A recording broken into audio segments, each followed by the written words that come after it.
കൊച്ചി രൂപതയുടെ 36ാമത്തെ പിതാവ് എന്ന് പറയുമ്പോൾ നമുക്കറിയാം, വളരെ സുദീർഘമായ ഒരു ശ്ലൈഹിക പാരമ്പര്യത്തിൻ്റെ സമകാലിക അവകാശിയായിട്ടാണ് ഞങ്ങളുടെ പ്രിയ സ്നേഹിതൻ ആൻ്റണി കാട്ടിപ്പറമ്പിൽ നിയോഗിക്കപ്പെടുന്നത് എന്ന സത്യം ഞങ്ങൾ ഓർക്കുന്നു.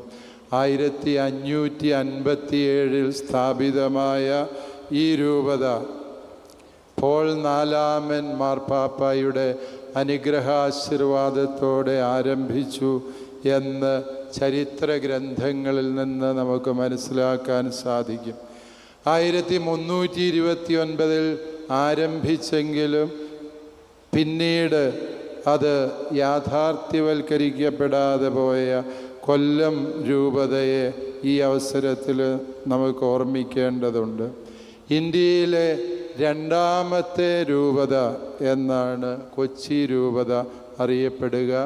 കാരണം ഗോവ രൂപതയായിരുന്നു ആദ്യത്തേത് എന്ന് തിരിച്ചറിയുമ്പോൾ ഇവിടെ ഗോവയുടെ മെത്രാപ്പോലീത്ത, കിഴക്കിൻ്റെ പാത്രിയാർക്കീസ് എന്നറിയപ്പെടുന്ന ഗോവ മെത്രാപ്പോലീത്ത വന്ന് ഈ തിരുക്കർമ്മം നടത്തുന്നത് ഏറെ അർത്ഥപൂർണമായ കാര്യമാണ്.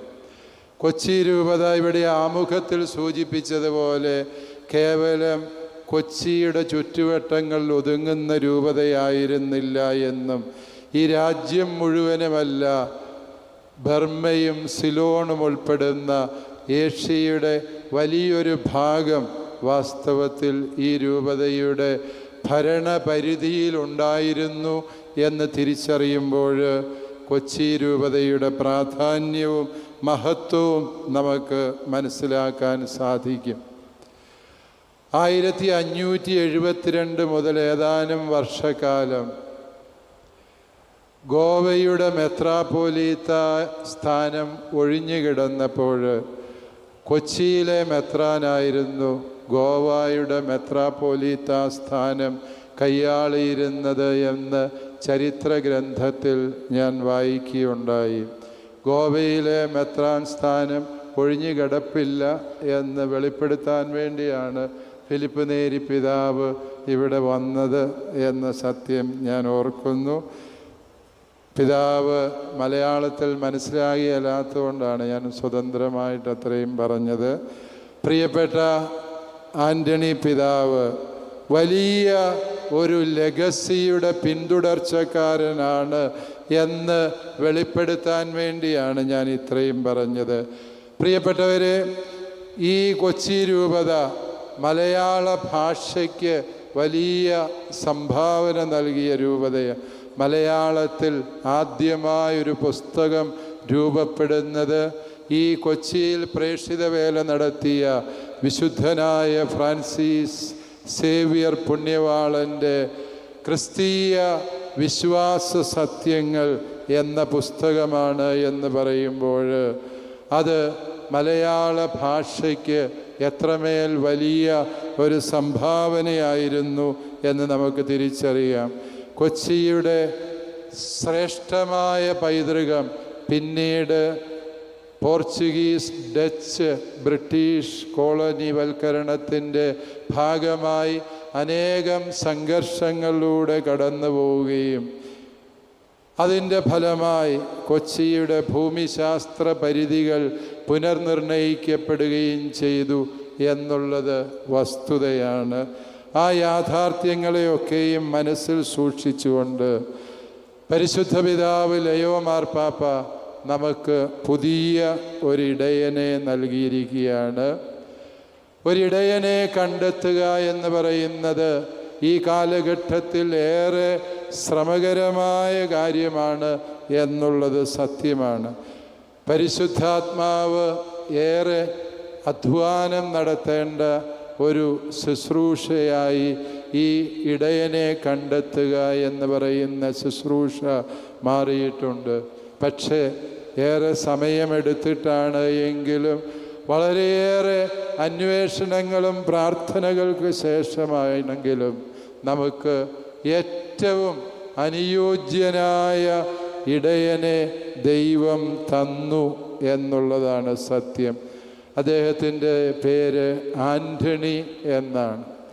ഞാൻ ഈ ആൻ്റണി എന്ന പേരിൻ്റെ ഉത്ഭവം അന്വേഷിക്കുകയായിരുന്നു.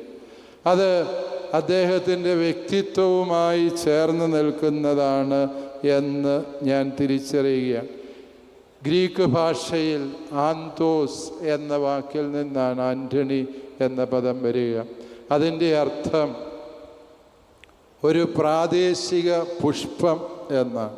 ഒരു പ്രദേശത്ത് ഏറ്റവും അറിയപ്പെടുന്ന പുഷ്പം എന്നാണ് വാസ്തവത്തിൽ.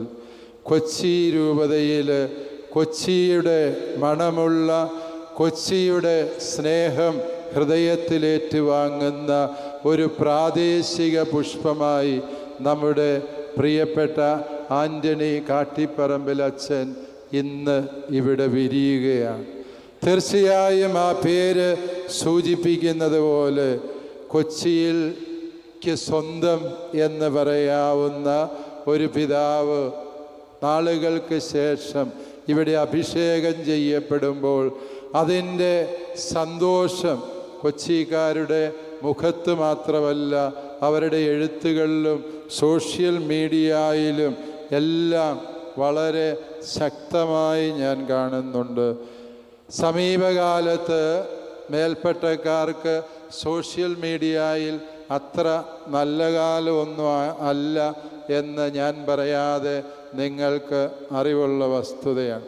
പക്ഷേ ഞാൻ ശ്രദ്ധിക്കുകയുണ്ടായി, നമ്മുടെ പ്രിയപ്പെട്ട ആൻ്റണി പിതാവ് നിയോഗിക്കപ്പെട്ടു എന്നറിഞ്ഞതോടെ സോഷ്യൽ മീഡിയ മുഴുവനും വലിയ സന്തോഷത്തോടെ പിതാവിനെ വരവേൽക്കുകയാണ്.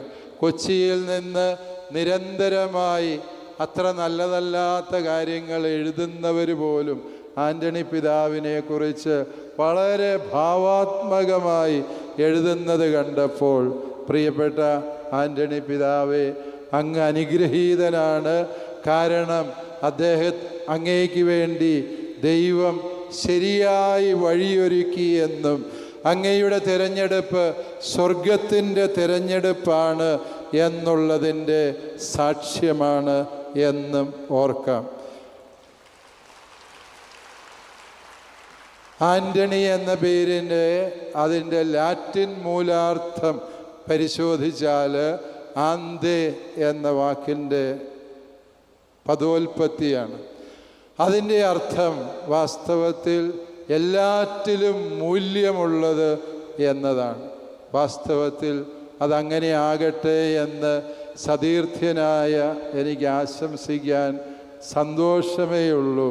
കൊച്ചിയുടെ ഏറ്റവും മൂല്യമുള്ള പിതാവായി ദൈവം അങ്ങയെ മാറ്റട്ടെ എന്ന് പറയുമ്പോൾ എൻ്റെ ഗുരുനാഥൻ കൂടിയായ കരിയിൽ പിതാവ് സന്തോഷിക്കും എന്ന് ഞാൻ വിചാരിക്കുകയാണ്. പ്രിയപ്പെട്ട ആൻ്റണി കാട്ടിപ്പറമ്പിൽ അച്ഛ, അങ്ങ് ഈ രൂപതയ്ക്ക് ഏറ്റവും അനുയോജ്യനായ അനുഗ്രഹീത പിതാവാകട്ടെ എന്ന് ഞങ്ങൾ ഒരു മനസ്സോടെ പ്രാർത്ഥിക്കുന്നു. സതീർത്ഥ്യനായതുകൊണ്ട് 35 വർഷങ്ങൾക്ക് മുൻപ് ആദ്യമായി ഞാൻ കണ്ട ആൻ്റണി ബ്രദർ കാർമൽഗിരി സെമിനാരിയിലാണ് ഞങ്ങൾ ഒരുമിച്ച് പഠിച്ചത്. അങ്ങനെ പഠിക്കുമ്പോൾ അന്ന് അദ്ദേഹത്തിൻ്റെ മുഖത്തുണ്ടായിരുന്ന പുഞ്ചിരിക്ക് അല്പം പോലും മാറ്റം സംഭവിച്ചിട്ടില്ല. കൊച്ചി പഴയ കൊച്ചിയല്ലായിരിക്കാം, പക്ഷേ ഞങ്ങളുടെ പ്രിയപ്പെട്ട ആൻ്റണി അതേ ആൻ്റണിയാണ് എന്ന് പറയുന്നതിൻ്റെ സന്തോഷവും ചാരിതാർത്ഥ്യവും ഞങ്ങൾക്കെല്ലാവർക്കും ഉണ്ട്. കാരണം സെമിനാരിയിൽ അദ്ദേഹം അസാധാരണ വൈഭവമുള്ള ഒരു സെമിനാരിക്കാരനായിരുന്നു. വളരെ അനുഗ്രഹീതനായ ഒരു ഗായകനായിരുന്നു. ഈ കൊച്ചിയിൽ നിന്ന് തന്നെയുള്ള ലൂക്കച്ചനായിരുന്നു മറ്റൊരു ഗായകൻ. ഇവിടെ നമ്മുടെ പ്രിയപ്പെട്ട ആൻ്റണി അച്ഛൻ മറ്റൊരു അനുഗ്രഹീത ഗായകനായിരുന്നു. ഞങ്ങളുടെ ബാച്ചിലെ മറ്റൊരു ഗായകൻ ഇപ്പോൾ മെത്രാൻ പട്ടം സ്വീകരിച്ച് വിജയപുരത്തിൻ്റെ സഹായ മെത്രാനായ ജസ്റ്റിൻ പിതാവാണ്. ഇന്ന് പലരും പറയുകയുണ്ടായി, നിങ്ങളുടെ ബാച്ചിൽ നിന്ന് ഇത്രയും പിതാക്കന്മാർ ഉണ്ടായത് എങ്ങനെയാണ് എന്ന്. നല്ലവരെല്ലാം ഒരു ബാച്ചിലായത് ഞങ്ങളുടെ കുറ്റമല്ല എന്ന് ഞാൻ അവരോട് പറയുകയുണ്ടായി. ഏതാണെങ്കിലും പ്രിയപ്പെട്ട ആൻ്റണി പിതാവിനെ മനസ്സിലാക്കാൻ ശ്രമിക്കുമ്പോൾ ഞങ്ങൾക്ക് വലിയ സങ്കടമായിരുന്നു. ഞങ്ങളുടെ മിടുക്കന്മാരായ 5 സതീർത്ഥ്യർ, ആൻ്റണി പിതാവ് ഉൾപ്പെടെ 5 പേരെ അന്ന് കുരീത്തറ പിതാവ് തിയോളജി പഠിക്കാൻ റോമിലേക്ക് വിട്ടു എന്നുള്ളതായിരുന്നു ഞങ്ങളുടെ ദുഃഖം. പിന്നീട് അവരെ ഞങ്ങൾ വൈദികരായ പരിശീലന കാലത്ത് കാണാൻ ഭാഗ്യം ലഭിച്ചില്ല എന്നുള്ളതാണ് സത്യം. അവർ റോമിൽ പോയി ഞങ്ങൾക്ക് മനസ്സിലാകാത്ത വലിയ കോളേജുകളിൽ പഠിക്കുന്നു എന്ന് ഞങ്ങൾ അവരുടെ എഴുത്തുകളിൽ നിന്ന് മനസ്സിലാക്കുമായിരുന്നു.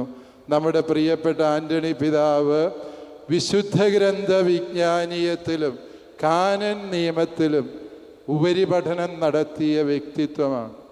അത് വളരെ വൈരുദ്ധ്യാത്മകമായ 2 പഠനശാഖകളാണ് എന്നെനിക്ക് പലപ്പോഴും തോന്നിയിട്ടുണ്ട്.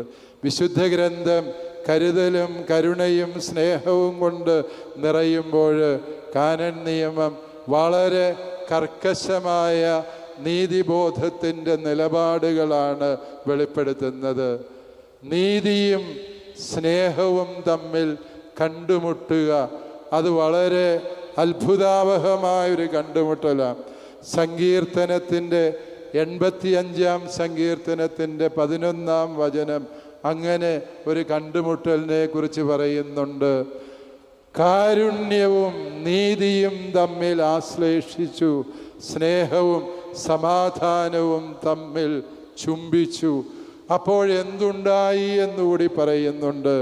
അപ്പോൾ സമാധാനവും ഐശ്വര്യവും ദേശത്ത് സംജാതമായി.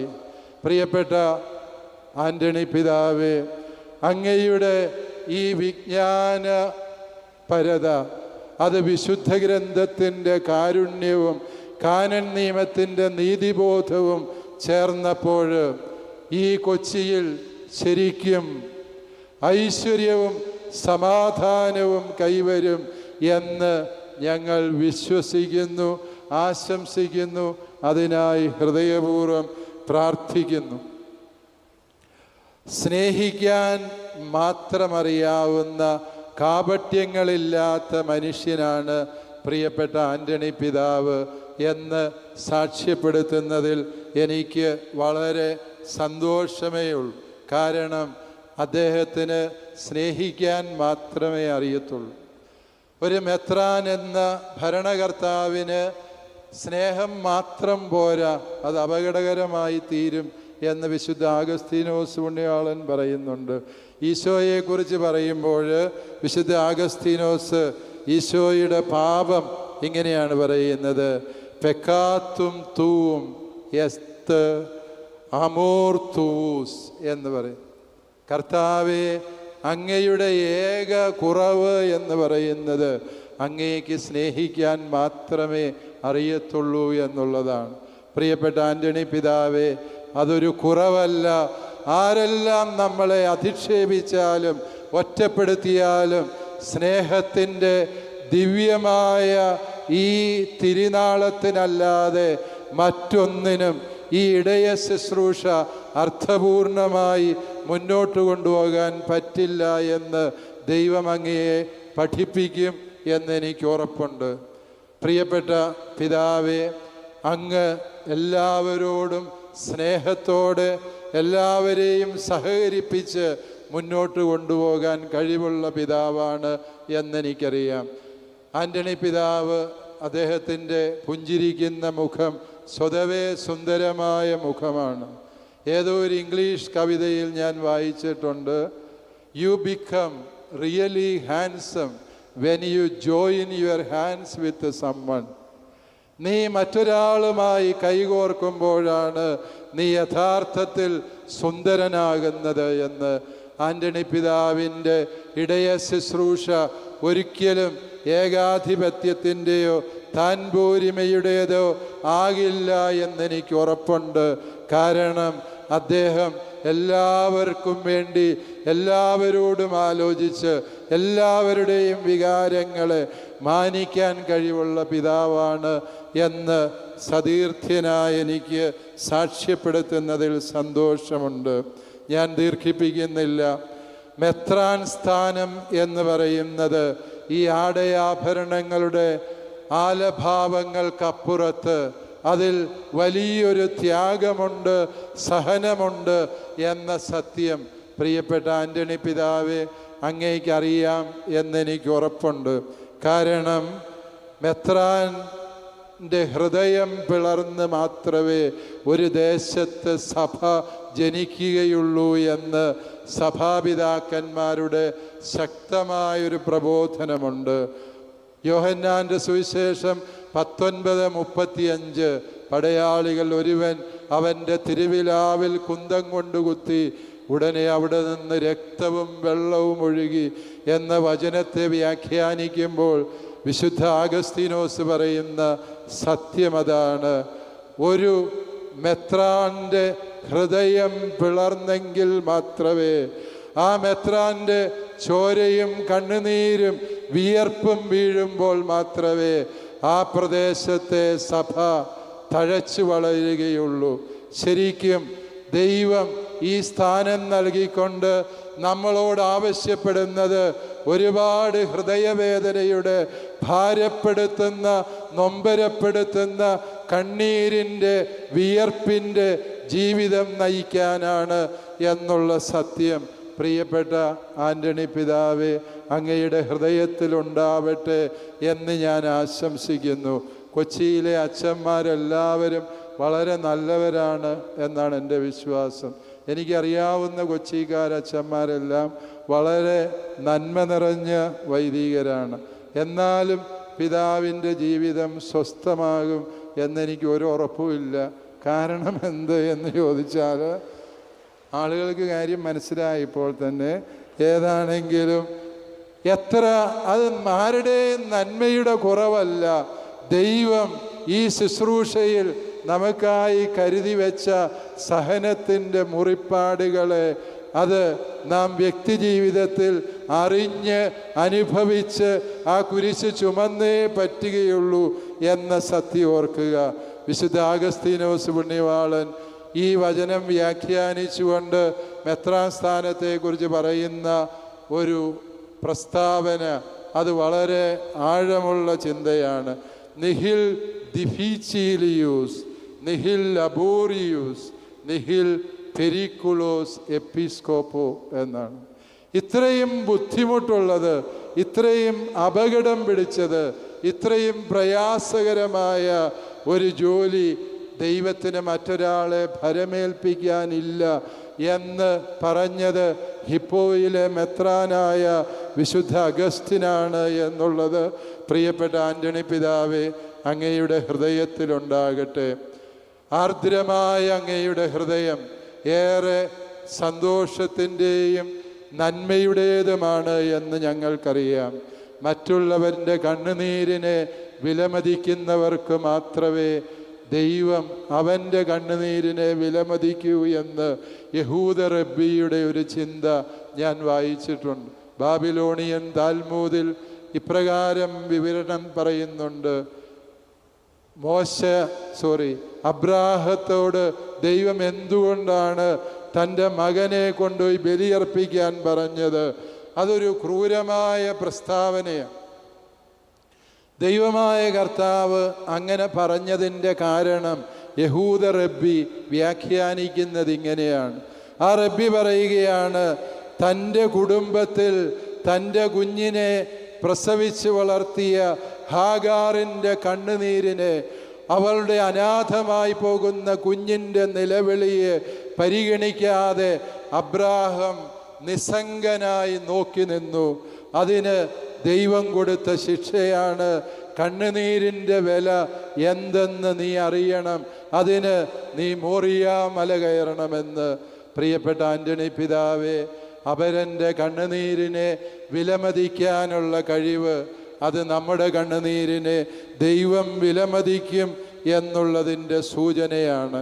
ഓർക്കുക, മെത്രാൻ ദൈവത്തിൻ്റെ സ്നേഹിതനാണ് എന്ന് പറഞ്ഞത് പൗരസ്ത്യ സഭാപിതാവായ വിശുദ്ധ എഫ്രേമാണ്. മെത്രാൻ ദൈവത്തിൻ്റെ സ്നേഹിതനാണ്. അദ്ദേഹം 2 ഉദാഹരണമാണ് അവിടെ പറയുക. തൻ്റെ പ്രിയപ്പെട്ടവരോട് ആലോചന ചോദിക്കാതെ ദൈവം ഒരു കാര്യവും ചെയ്യില്ല എന്ന് ആമോസിൻ്റെ പുസ്തകം 3-ാം അധ്യായം 7-ാം വാക്യം ഉദ്ധരിച്ചുകൊണ്ട് പറയുന്നുണ്ട്. കൊച്ചിയെ സംബന്ധിച്ച എല്ലാ കാര്യങ്ങളും ദൈവമായ കർത്താവ് പ്രിയപ്പെട്ട ആൻ്റണി പിതാവെ അങ്ങയോട് ആലോചന ചോദിക്കാൻ ആഗ്രഹിക്കുന്നു. തിരുമുമ്പിൽ ശാന്തനായി സ്വസ്ഥമായി നിത്യം കർത്താവിൻ്റെ ആലോചന കേൾക്കുന്ന മഹാപുരോഹിതനാകാൻ ദൈവം അങ്ങയെ അനുഗ്രഹിക്കട്ടെ എന്ന് ഞങ്ങൾ പ്രാർത്ഥിക്കുന്നു. അതുപോലെ സോദോം ഗോമോറായുടെ വിഷയം വരുമ്പോൾ ദൈവം അബ്രാഹത്തോട് ആലോചന ചോദിക്കുന്നു. ഈ 2 ഉദാഹരണങ്ങൾ പറഞ്ഞുകൊണ്ടാണ് വിശുദ്ധ എഫ്രേം പറയുന്നത്, കർത്താവ് തിരഞ്ഞെടുത്തുയർത്തിയ അവിടുത്തെ അഭിഷിക്തനോട് ആലോചന ചോദിച്ചിട്ടാണ് ദൈവമായ കർത്താവ് എല്ലാം പ്രവർത്തിക്കുന്നത് എന്ന്. കർത്താവിൻ്റെ ആലോചന കേൾക്കാൻ തക്ക വിധത്തിൽ ഹൃദയങ്ങളെ ഒരുക്കുന്നതിൽ മേൽപ്പട്ടക്കാരായ നമുക്ക് വീഴ്ച സംഭവിക്കുമ്പോൾ വിശുദ്ധ അൽഫോൻസ് ലിഗോരിയുടെ വാക്ക് പറഞ്ഞ് ഞാൻ അവസാനിപ്പിക്കുകയാണ്. ഒരു വൃക്ഷം ഉണങ്ങിത്തുടങ്ങിയെങ്കിൽ അതിൻ്റെ അർത്ഥം അതിൻ്റെ വേരുകൾ വാടിത്തുടങ്ങി എന്നാണ്. ഒരു ജനത്തിന് വിശ്വാസം ക്ഷയിച്ചുവെങ്കിൽ അതിൻ്റെ അർത്ഥം മറ്റൊന്നുമല്ല, അവരെ നയിക്കുന്നവരുടെ വിശ്വാസത്തിന് ഇളക്കം തട്ടി എന്ന് തന്നെയാണ്. പ്രിയപ്പെട്ട ആൻ്റണി പിതാവെ, അങ്ങ് തിരഞ്ഞെടുത്ത ആപ്തവാക്യം എത്രയോ നല്ലതാണ്.